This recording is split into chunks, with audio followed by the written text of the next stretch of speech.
नवरात्रि व्रत की प्रामाणिक कथा। एक नगर में एक ब्राह्मण रहता था। वह माँ भगवती दुर्गा का परम भक्त था। उसकी एक कन्या थी। ब्राह्मण नियम पूर्वक प्रतिदिन दुर्गा की पूजा और यज्ञ किया करता था। सुमति अर्थात ब्राह्मण की बेटी भी प्रतिदिन इस पूजा में भाग लिया करती थी। एक दिन सुमति खेलने में व्यस्त होने के कारण भगवती पूजा में शामिल नहीं हो सकी। यह देख उसके पिता को क्रोध आ गया और क्रोधवश उसके पिता ने कहा कि वह उसका विवाह किसी दरिद्र और कोढ़ी से करेगा। पिता की बातें सुनकर बेटी को बड़ा दुख हुआ और उसने पिता के द्वारा क्रोध में कही गई बातों को सहर्ष स्वीकार कर लिया। कई बार प्रयास करने से भी भाग्य का लिखा नहीं बदलता है।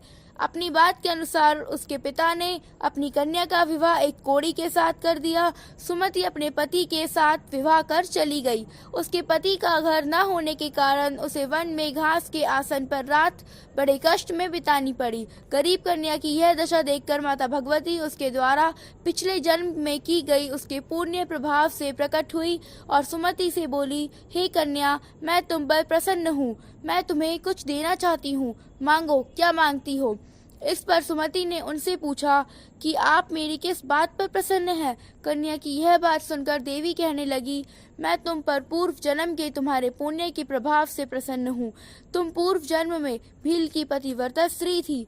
एक दिन तुम्हारे पति भील द्वारा चोरी करने के कारण तुम दोनों को सिपाहियों ने पकड़कर जेल खाने में कैद कर दिया था।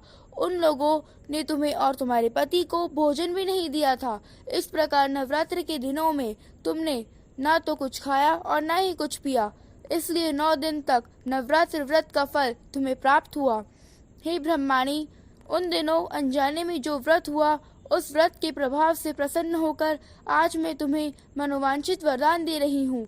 कन्या बोली कि अगर आप मुझ पर प्रसन्न हैं तो कृपा करके मेरे पति का कोढ़ दूर कर दीजिए। माता ने कन्या की यह इच्छा शीघ्र पूर्ण कर दी। उसके पति का शरीर माता भगवती की कृपा से रोगहीन हो गया।